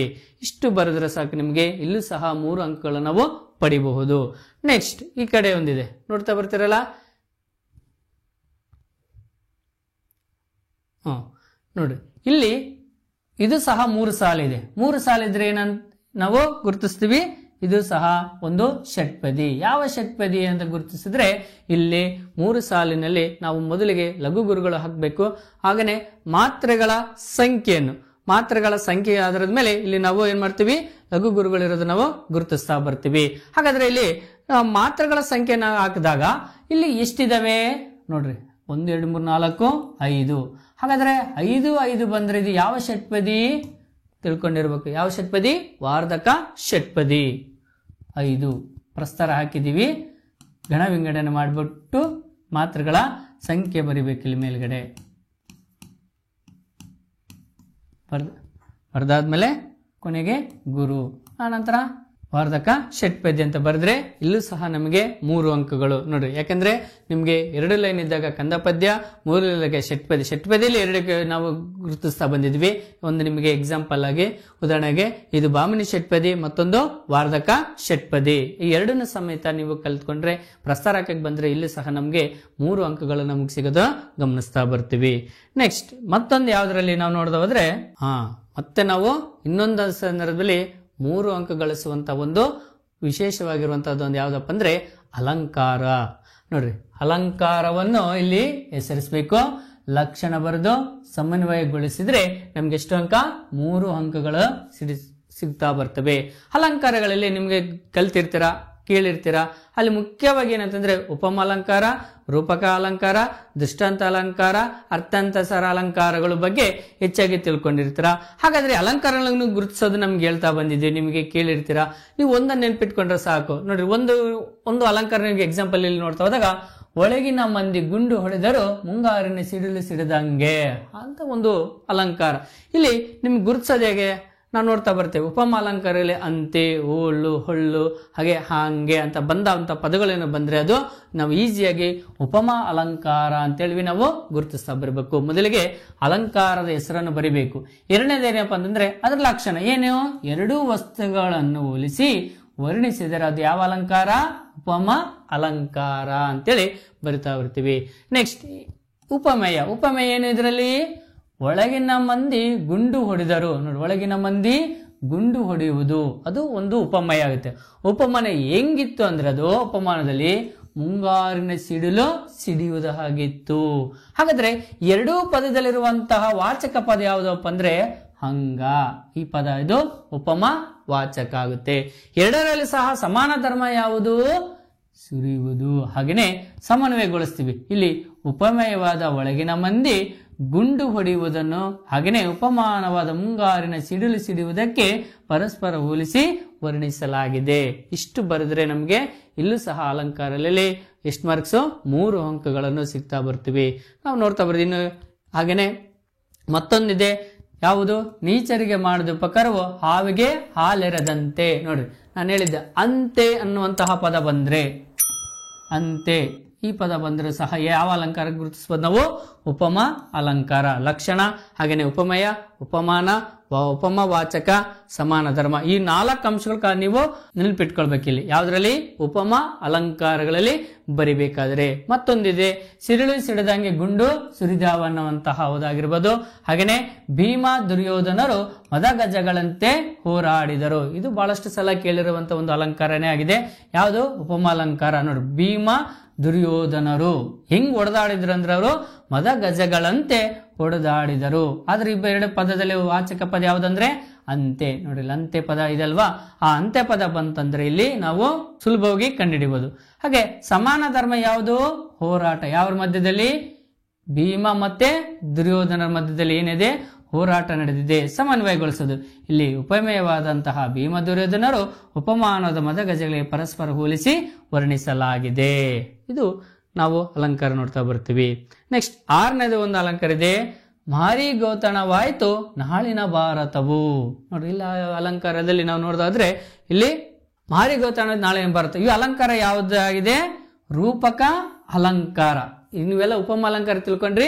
ಈಗ ರೂಪಕ ಅಲಂಕಾರ. ಅದ್ರ ಲಕ್ಷಣ ಏನಪ್ಪಾ ಅಂತಂದ್ರೆ ಅಲ್ಲಿ ಹೋಲಿಕೆ ಮಾಡಿ ಹೇಳ್ತಾ ಇದ್ವಿ ಉಪಮ ಅಲಂಕಾರ ಹೇಳಿದ್ರೆ. ಇಲ್ಲಿ 2ರಲ್ಲಿ ಏನಾಗ್ತಂದ್ರೆ 2 ವಸ್ತುಗಳ ನಡುವೆ ಅಭೇದ್ಯತೆಯನ್ನು ಹೇಳುವುದೇ ರೂಪಕ ಅಲಂಕಾರ, ಬೇರೆ ಅಲ್ಲ. ಮಾರಿ ಗೋತಣ ನಾಳಿನ ಭಾರತ ಅನ್ನೋದು ಪದ ಬೇರೆ ಅಲ್ಲ. ಇಲ್ಲಿ ವಸ್ತುಗಳೇನಾಗಿದೆ? ಅಭೇದವನ್ನು ಹೇಳುವಂತಹುದೇ ಇಲ್ಲಿ ರೂಪಕ ಅಲಂಕಾರ ಆಗಿದೆ. ನಾಳಿನ ಭಾರತ ಯುದ್ಧ. ಉಪಮಾನ ಯಾವುದು? ಮಾರಿಗೆ ಔತಣ. ಅಂದ್ರೆ ಇಲ್ಲಿ ರೂಪಕ ಅಲಂಕಾರಗಳಲ್ಲಿ ಮುಖ್ಯವಾಗಿ ನಾವು ಅಲಂಕಾರ, ಲಕ್ಷಣ, ಇಲ್ಲಿ ಕೇವಲ ಉಪಮೇಯ ಮತ್ತೆ ಉಪಮಾನಗಳು 2 ಇರ್ತವೆ. ಇಲ್ಲಿ ಯಾವುದೇ ರೀತಿಯಾದಂತಹ ಸಮಾನ ಧರ್ಮ ಮತ್ತೆ ಯಾವುದೇ ವಾಚಕ ಪದಗಳು ಬರೋದಿಲ್ಲ. ಹಾಗಾಗಿ ಇಲ್ಲಿ ಉಪಮೇಯ ಯಾವುದಾಗಿದೆ? ನಾಳಿನ ಭಾರತ ಯುದ್ಧ. ಉಪಮಾನ ಯಾವುದು? ಮಾರಿಗೆ ಔತಣ. ಸಮನ್ವಯಗೊಳಿಸೋದು ಹೇಗೆ? ಇಲ್ಲಿ ಉಪಮೇಯವಾದಂತಹ ಯಾವುದು? ನಾಳಿನ ಭಾರತ ಯುದ್ಧವನ್ನು ಉಪಮಾನವಾದಂತಹ ಮಾರಿಗೆ ಔತಣಕ್ಕೆ ಅಭೇದವಾಗಿ ಇಲ್ಲಿ ವರ್ಣಿಸಿದ ಇದು ಯಾವ ಅಲಂಕಾರ? ರೂಪಕ ಅಲಂಕಾರ ಅಂತೇಳಿ ಗುರುತಿಸ್ತಾ ಬರ್ತೀವಿ. ಹಾಗೇನೆ ಇಲ್ಲಿ ಮತ್ತೊಂದು ಅಲಂಕಾರ ನೋಡೋದಾದ್ರೆ, ಮಾತು ಬಲ್ಲವನಿಗೆ ಜಗಳವಿಲ್ಲ, ಊಟ ಬಲ್ಲವನಿಗೆ ರೋಗವಿಲ್ಲ. ಯಾವ ಅಲಂಕಾರ? ದೃಷ್ಟಾಂತ ಅಲಂಕಾರ. ಅಂದ್ರೆ ಲಕ್ಷಣ ಏನ್ ಹೇಳ್ತೆ? 2 ಬೇರೆ ಬೇರೆ ವಾಕ್ಯಗಳಲ್ಲಿ ಅರ್ಥ ಸಾದೃಶ್ಯ, ಬಿಂಬ ಪ್ರತಿಬಿಂಬ, ಇದು ಅದಲ್ಲ ಅದು ಇದಲ್ಲ, ಬಿಂಬ ಪ್ರತಿಬಿಂಬ ಇದರಿಂದ ಕೂಡಿದ್ದರೆ ಅವು ಏನು ತರುತ್ತದೆ? ಅದು ದೃಷ್ಟಾಂತ ಅಲಂಕಾರ ಅಂತ ಹೇಳ್ಬಿಟ್ಟು ನಾವು ಕರಿತಾ ಬರ್ತೀವಿ. ಇಲ್ಲೂ ಅಷ್ಟೇ ಉಪಮೇಯ, ಉಪಮಾನ. ಯಾವುದು ಉಪಮೇಯ? ಮಾತು ಬಲ್ಲವನಿಗೆ ಜಗಳವಿಲ್ಲ ಅನ್ನೋದು. ಉಪಮಾನ ಯಾವುದು? ಊಟ ಬಲ್ಲವನಿಗೆ ರೋಗವಿಲ್ಲ. ಸಮನ್ವಯಗೊಳಿಸಬೇಕು. ಏನಲ್ಲಿ ಉಪಮೇಯವಾದ ಮಾತು ಬಲ್ಲವನಿಗೆ ಜಗಳವಿರೋದಿಲ್ಲ ಹಾಗೂ ಉಪಮಾನವಾದಂತಹ ಊಟ ಬಲ್ಲವನಿಗೆ ರೋಗವಿಲ್ಲ. ನೋಡಿ, ಎರಡಲ್ಲಿ ಏನ್ ಕಾಣ್ತೀವಿ ನಾವು? ಬಿಂಬ ಪ್ರತಿಬಿಂಬದಂತೆ ಇರುವುದರಿಂದ ಇಬ್ಬರೂ ಒಂದೇ, ಬೇರೆ ಅಲ್ಲ. ಇದು ಯಾವುದು? ಮಾತು ಬಲ್ಲವನಿಗೆ ಜಗಳ ಇರೋದಿಲ್ಲ, ಹಾಗೆ ಚೆನ್ನಾಗಿ ಊಟ ಬಲ್ಲವನಿಗೂ ಸಹ ರೋಗವಿಲ್ಲ, ಇವೆರಡೂ ಒಂದೇ ಎಂಬುದಂತೆ ಪ್ರತೀತವಾಗಿರುವುದೇ ದೃಷ್ಟಾಂತ ಅಲಂಕಾರ ಅಂತ ಹೇಳ್ಬಿಟ್ಟು ನಾವು ಕರಿತಾ ಬರ್ತೀವಿ. ಹೀಗೆ ಬೇರೆ ಬೇರೆ ರೀತಿಯಾದಂತಹ ಇಲ್ಲಿ ಅಲಂಕಾರಗಳನ್ನು ನಾವು ಕೊಟ್ಟಿದ್ದೀವಿ. ಅವೆಲ್ಲವೂ ಸಹ ನೀವು ನೋಡ್ಕೊಂಡ್ರೆ ಸಾಕು. ಇಲ್ಲಿ ಸಹ ನಮಗೆ 3 ಅಂಕಗಳನ್ನು ಗಳಿಸ್ತಾ ಹೋಗ್ಬೋದು. ನೆಕ್ಸ್ಟ್ ನಾವು ಎಲ್ಲಿ ಅಂಕಗಳು ಮತ್ತೆ ಪಡಿಬೋದು ಅಪ್ಪ ಅಂತಂದ್ರೆ, ಒಂದು ವಾಕ್ಯದಲ್ಲಿ ಉತ್ತರಿಸಿ ಅಂಕಗಳಿದಲ್ವಾ, ಆ ಅಂಕಗಳನ್ನು ನಾವು ಪಡಿಬಹುದು. ಇಲ್ಲಿ ಕೊಟ್ಟಿರೋ ಪ್ರಶ್ನೆಗಳಿಗೆ ಒಂದು ವಾಕ್ಯದಲ್ಲಿ ಉತ್ತರಿಸಿ 7 ಮಾರ್ಕ್ಸಿಗೆ ಕೇಳ್ತಾರೆ. ನಿಮಗೆ ಎಷ್ಟು?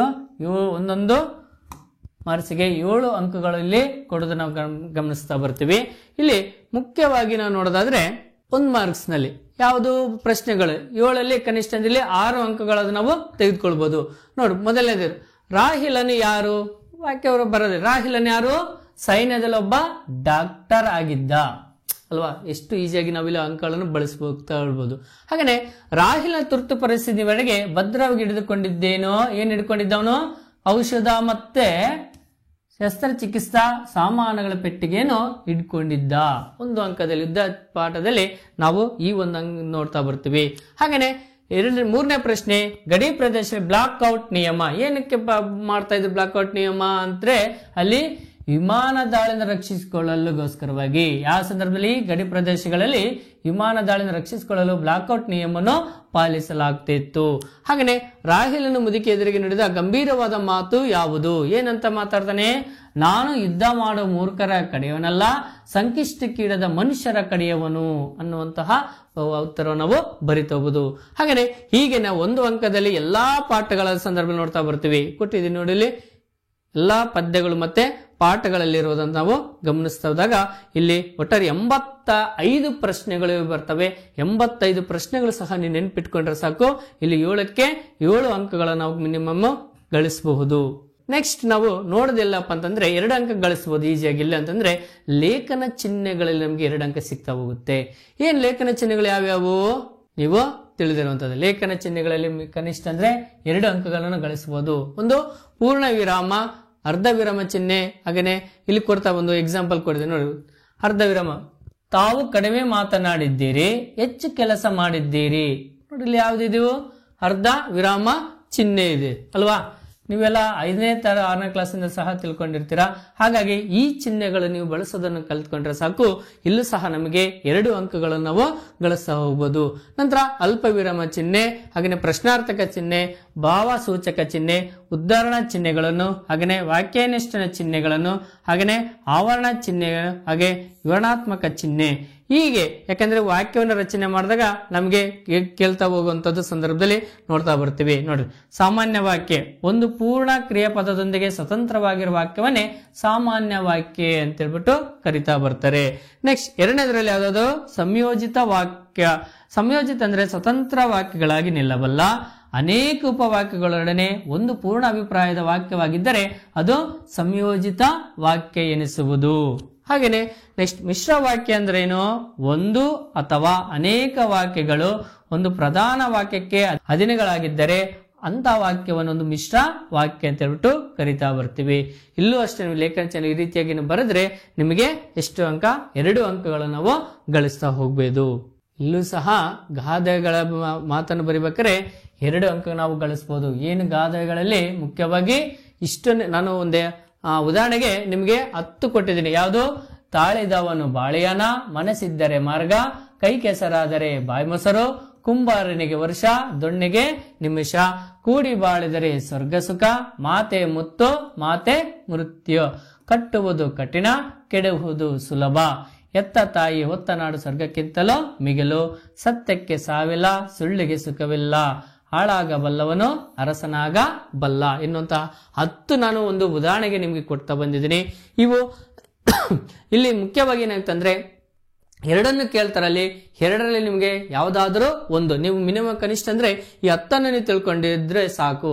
ಹಾಗಾದ್ರೆ ಅಲ್ಲಿ ನನಗೆ ಇದರ ಅರ್ಥನೇ ಗೊತ್ತಿಲ್ಲ, ನೀವು ಏನು ಕಲಿಯೋದಲ್ಲ, ಈ ಎಲ್ಲಾ ಗಾದೆಗಳಿಗೆ ಕನಿಷ್ಠ ಅಂದ್ರೆ ನೀವೇನ್ ಮಾಡ್ಬೇಕಂದ್ರೆ ಮೊದಲಿಗೆ ಗಾದೆಗಳು ಜನಪದರ ಜೀವನದ ಅನುಭವದ ನುಡಿಮುತ್ತುಗಳು, ಕಿರಿದಾಗಿದ್ದರೂ ಕೂಡ ಹಿರಿದಾದ ಅರ್ಥವನ್ನು ಹೊಂದಿರುತ್ತದೆ.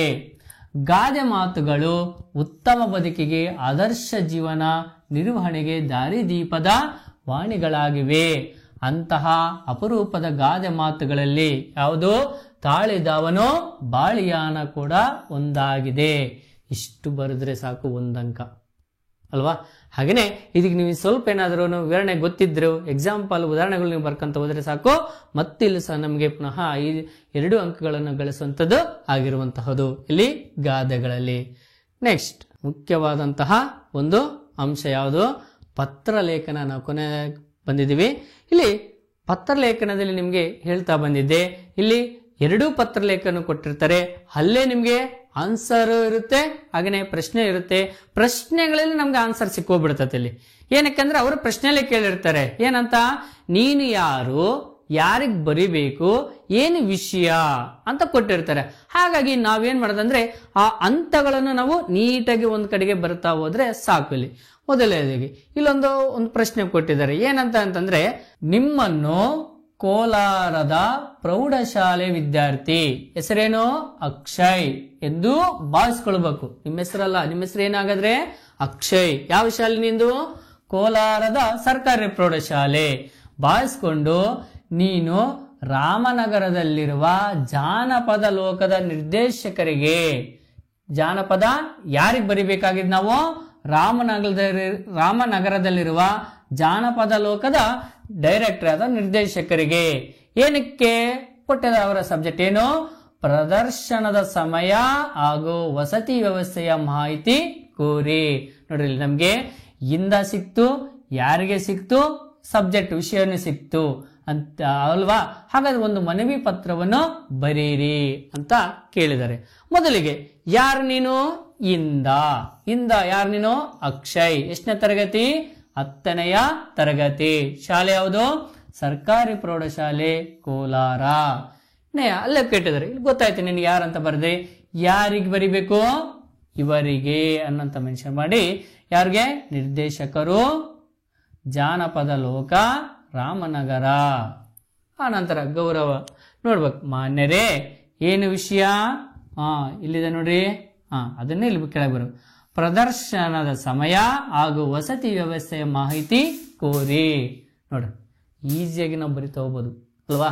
ಹಾಗಾದ್ರೆ ಸ್ವಲ್ಪ ನೀವು ವಿಷಯದ ಒಡಲನ್ನು ನೀವು ಸ್ವಲ್ಪ ಹೇಳ್ತಾ ಹೋದಾಗ ಅಲ್ಲಿ ನಿಮ್ಗೆ ಪೂರ್ಣಾಂಕ ಸಿಗ್ಬೋದು. ನೋಡ್ರಿ ಇಲ್ಲಿ ಅದಾದ ನಂತರ ಇಲ್ಲಿ ದಿನಾಂಕ ಬರಿಬೇಕು. ನಂತರ ಇಲ್ಲಿ ಸ್ಥಳನೂ ಸಹ ಬರಿಬೇಕು. ವಿಷಯದ ಒಡಲಿಗೆ ನೋಡ್ತಾ ಹೋಗೋಣ. ಏನಕ್ಕೆ? ಈ ಮೇಲಿನ ವಿಷಯಕ್ಕೆ ಸಂಬಂಧಿಸಿದಂತೆ ನಮ್ಮ ಶಾಲೆಯಿಂದ ಶೈಕ್ಷಣಿಕ ಪ್ರವಾಸ ನಿಮಿತ್ತ 40 ವಿದ್ಯಾರ್ಥಿಗಳು ಶಿಕ್ಷಕರು ಇತರರು ಸೇರಿದಂತೆ ಒಟ್ಟು 50 ಜನರು ಜಾನಪದ ಲೋಕಕ್ಕೆ ಭೇಟಿ ನೀಡಬೇಕೆಂದು ನಿರ್ಧರಿಸಿದ್ದು ನಮಗೆ. ನೋಡ್ರಿ, ಯಾಕಂದ್ರೆ ಇಲ್ಲಿ ಲೇಖನ ಚಿಹ್ನೆಗಳು ಸಹ ನಾವು ಹಾಕಬೇಕಿಲ್ಲಿ. ಅರ್ಥ ಅಲ್ಲ, ವಿದ್ಯಾರ್ಥಿಗಳು ಪೂರ್ಣಗೊಂಡಿಲ್ಲಿನಲ್ಲಿ. ನಂತರ ಇನ್ನು ಜಾನಪದ ಭೇಟಿ ನೀಡಬೇಕೆಂದು ನಿರ್ಧರಿಸಿದ್ದು ನಮಗೆ ಪ್ರದರ್ಶನ ಸಮಯ ತಿಳಿದಿರುವುದಿಲ್ಲ ಹಾಗೂ ಅಲ್ಲಿ ಉಳಿದುಕೊಳ್ಳಲು ವಸತಿ ವ್ಯವಸ್ಥೆ ಇದ್ದರೆ ಅದರ ಬಗ್ಗೆ ಮಾಹಿತಿ ನೀಡಬೇಕೆಂದು ನನ್ನ ಸಹಪಾಠಿಗಳು ಮತ್ತು ಶಾಲಾ ಶಿಕ್ಷಕರ ಪರವಾಗಿ ಈ ಮೂಲಕ ಕೇಳಿಕೊಳ್ಳುತ್ತೇನೆ. ಇಷ್ಟು ಒಡಲನ್ನು ಬರೆದ್ರೆ ನಿಮಗೆ ಸಾಕು. ನಂತರ ವಂದನೆಗಳೊಂದಿಗೆ ಇಂತಿ ತಮ್ಮ ವಿಶ್ವಾಸಿ ಯಾರು? ಅಕ್ಷಯ್ ಅಂತೇಳಿ ಬರಿಬೇಕು. ನಂತರ ಇಲ್ಲಿ ಹೊರವಿಳಾಸ ನಾವು ಬರಿಬೇಕಾಗುತ್ತೆ. ಹೊರವಿಳಾಸ ಯಾರು? ಇಂದ. ಮೊದಲಿಗೆ ಯಾರು? ಇಂದ. ನೀನು ಅಕ್ಷಯ್. ಇಲ್ಲಿ 10ನೇ ತರಗತಿ ಸರ್ಕಾರಿ ಪ್ರೌಢಶಾಲೆ ಕೋಲಾರ. ಹಾಗೇನೆ ಇವರಿಗೆ ಯಾರಿಗೆ? ನಿರ್ದೇಶಕರು ಜಾನಪದ ಲೋಕ ರಾಮನಗರ. ನಾವು ಪತ್ರ ಬರಿಬೇಕಾರೆ ನಾವೇನ್ ಮಾಡ್ತೀವಿ? ಟು ಅಡ್ರೆಸ್ ಮತ್ತೆ ಫ್ರಮ್ ಅಡ್ರೆಸ್ ಅಂತ ಕರಿತೀವಲ್ಲ. ಹಾಗಾಗಿ ಟು ಅಡ್ರೆಸ್ ಮತ್ತೆ ಫ್ರಮ್ ಅಡ್ರೆಸ್ ಅನ್ನು ಹೊರ ವಿಳಾಸದಲ್ಲಿ ಪ್ರತ್ಯೇಕವಾಗಿ ನಾವು ಬರಿಬೇಕು. ನೋಡಿ, ಇಷ್ಟು ಹಂತಗಳನ್ನು ನೀವು ಬರೀತಾ ಹೋದ್ರೆ ಇಲ್ಲಿ ಪೂರ್ಣವಾಗಿ 5 ಅಂಕಗಳನ್ನು ನಾವು ಗಳಿಸ್ತಾ ಹೋಗ್ಬೋದು ಈಸಿಯಾಗಿ. ಮತ್ತೆ ನಾವು 4 ಅಂಕಗಳನ್ನು ಪಡೆಯುವಂತ ಒಂದು ಭಾಗ ಇದು. ಯಾಕೆಂದ್ರೆ ಅಲ್ಲಿ ಒಂದು ಏನ್ ಕೊಟ್ಟಿರ್ತಾರೆ ನಿಮ್ಗೆ? ಆ ಪಠ್ಯದ ಗದ್ಯ ಭಾಗ ಕೊಟ್ಟಿರ್ತಾರೆ, ಕೆಳಗಡೆ 2 ಪ್ರಶ್ನೆಗಳು ಕೊಟ್ಟಿರ್ತಾರೆ. ಆನ್ಸರ್ ನಮ್ಗೇನಿದೆ ಇಲ್ಲೇ ಇರುತ್ತೆ. ಏನ್ ಮಾಡ್ಬೇಕು ನಾವು? ಓದ್ಕೊಂಡ್ಬಿಟ್ಟು ಅಲ್ಲೇ ಬರಿತಾ ಹೋಗ್ಬೋದು. ನೋಡಿ, ಒಂದೇದು ಒಂದು ಕೊಟ್ಟಿದ್ದಾರೆ. ಏನಂತ ಇಲ್ಲಿ 2 ಇದಾವೆ, ಇದರಲ್ಲಿ ಒಂದು ಹೇಳ್ತಾ ಹೋಗ್ತೀನಿ ನಿಮಗೆ. ಕನ್ನಡ ನಾಡಿನ ಶರಣರ ವಚನ ಚಳವಳಿ ಎಂದು ಕೂಡಲೇ ಅದು ಜಾತಿ ಭೇದವಳಿಸಿ ಸರ್ವ ಸಮಾನತೆಯನ್ನು ತೋರಿದುದು. ಅದು ಇಂದಿಗೂ ಕನ್ನಡ ಮನಸ್ಸಿನ ಪ್ರಗತಿಪರತೆಯ ದ್ಯೋತಕವಾಗಿದೆ. ಹಿಂದಿನ ಪ್ರಗತಿಪರ ಚಿಂತನೆ ಹಾಗಾಗಿ ವಚನ ಚಳವಳಿಯ ಕಡೆಗೆ ಮಹತ್ವಾಕಾಂಕ್ಷೆಯಿಂದ ತಿರುಗಿ ನೋಡುವಂತೆ ಮಾಡಿದ. ವಚನ ಚಳವಳಿಯಲ್ಲಿ ಧಾರ್ಮಿಕ ಕ್ರಾಂತಿಯೊಡನೆ ಸಾಮಾಜಿಕ ಸುಧಾರಣೆಯೂ ಸೇರಿಕೊಂಡಿದೆ. ಇಂತಹ ಪ್ರಭಾವಗಳ ಮಧ್ಯೆ ಮತ ಪ್ರಚಾರ ಮತ್ತು ಸಂಘರ್ಷ ಭಿನ್ನವಾಗಿದೆ. ನಡೆಯುತ್ತಿರುವ ವಚನ ಚಳವಳಿಯ ಹಾದಿ ಮರೆತು ಹೋಗಿದೆ ಎಂಬ ಭಾವನೆ ಮೂಡುತ್ತದೆ. ಬೇರೆ ಬೇರೆ ಮಾತುಗಳ ಸುಸಂಗತ ವಿಚಾರಗಳ ಸಂಸ್ಕೃತಿ ಆಚರಣೆಗಳು ಸಹ ಸಂಪೂರ್ಣವಾಗಿ ಸಹಿಸಿಕೊಳ್ಳಲು ಸಮರ್ಥರಾಗಿ ನಮ್ಮ ಆಚಾರ ವಿಚಾರಗಳನ್ನು ಬೇರೆಡೆಗೆ ಪಸರಿಸಿ ಸರ್ವ ಸಮಭಾವ ನೆಲೆಯಲ್ಲಿ ಸಾಗುವುದು ಕನ್ನಡಿಗರ ವಿವೇಕ. ಅದು ಎಲ್ಲರ ಮನಗಳನ್ನು ಬೆಳಗಲಿ. ಇಷ್ಟು ಒಂದು ಅಗತ್ಯ ಪಠ್ಯ ಇರುತ್ತೆ. ಇಲ್ಲಿ ಏನ್ ಮಾಡಕ್ಕೆ ನಮ್ಗೆ 2 ಪ್ರಶ್ನೆಗಳು ಕೊಟ್ಟಿರ್ತಾರೆ. ಮೊದಲನೇನು, ಕನ್ನಡಿಗರ ವಿವೇಕ ಏನಾಗಿರಬೇಕು. ಹಾಗೆ ಎರಡನೇದು, ವಚನ ಚಳವಳಿಯ ಪ್ರಭಾವ ಏನು. ನೋಡ್ರಿ, ಆನ್ಸರ್ ಇಲ್ಲೇ ಇದೆ ನಮ್ಗೆ ಅಲ್ವಾ, ಉತ್ತರ ಇಲ್ಲಿದೆ. 2 ಪ್ರಶ್ನೆಗಳು ಕೊಟ್ಟಿರ್ತಾರೆ, ನೀವು ಇಲ್ಲೇ ನೋಡ್ಕೊಂಡ್ಬಿಟ್ಟು ಬರೆಯುವಂಥದ್ದು. ಇಲ್ಲಿ ಮುಖ್ಯವಾಗಿ ನಾವು 4 ಅಂಕಗಳನ್ನು ಗಳಿಸುವಂಥದ್ದು. ಹೀಗೆ ನಾವು 50 ಅಂಕಗಳನ್ನು ನಾವು ಇಷ್ಟನ್ನು ಕಲಿತರೆ ಸಾಕು, ಕನಿಷ್ಠ ನಮಗೆ 50 ಅಂಕಗಳು ತುಂಬಾ ಸುಲಭವಾಗಿ ಸಿಗುತ್ತದೆ. ಎಲ್ಲರಿಗೂ ಧನ್ಯವಾದಗಳು.